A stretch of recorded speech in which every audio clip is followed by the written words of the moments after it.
Hi friends, first మనం moisture తీయాలంటే కళ్ళంలోకి వెళ్ళే ముందు కవర్ ఒకటి తీసుకొని వెళ్ళాలండి.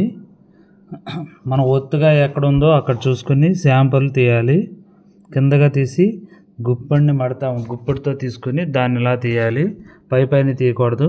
అప్పుడు పైన తీస్తే కరెక్ట్గా రాదు, మనకి మిల్లర్కి వేరియేషన్ వస్తుంది. అలా ప్రతి కళ్ళంలో ఎక్కడ ఒత్తుగా ఉందో అక్కడ తీయాలండి. అలా మినిమం 2 kg తీసుకోవాలి. ప్రతి కళ్ళంలోనూ అలా తీయాలి. ఒకే రైతుది ఒకటే అయితే ఒక కవర్లో తీసుకోవాలి. ఎవరి దాళ్ళకి సపరేట్గా తీసుకోవాలి. అటున్నప్పుడు చూస్తున్నారు ఎలా తీస్తున్నాడో అలా తీయాలండి. గుప్పిడితో కింద పెట్టి తీయాలండి.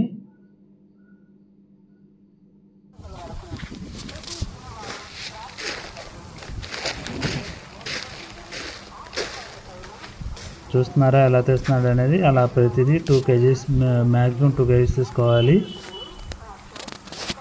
అలా 4 చేతులు అలా గుప్పుడు లోపలికి వెళ్ళాలి. పెద్ద గుట్ట ఉంటే లోపలికి మా చేతి లోపల వరకు లోపలికి పోనిచ్చి తీయాలి ఫ్రెండ్స్. చివరి తీయాలి గుప్పుడుతో, అలా తీయాలి ఫ్రెండ్స్. అంతేగాని ఇట్లా పైకి తీసి మళ్ళీ పై తీయకూడదు, కరెక్ట్గా రాదు. Please subscribe and comment.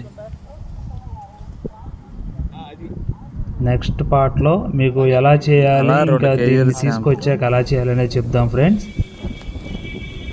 Bye, keep watching the గోగమని బ్లాగ్. Thank you. ప్లీజ్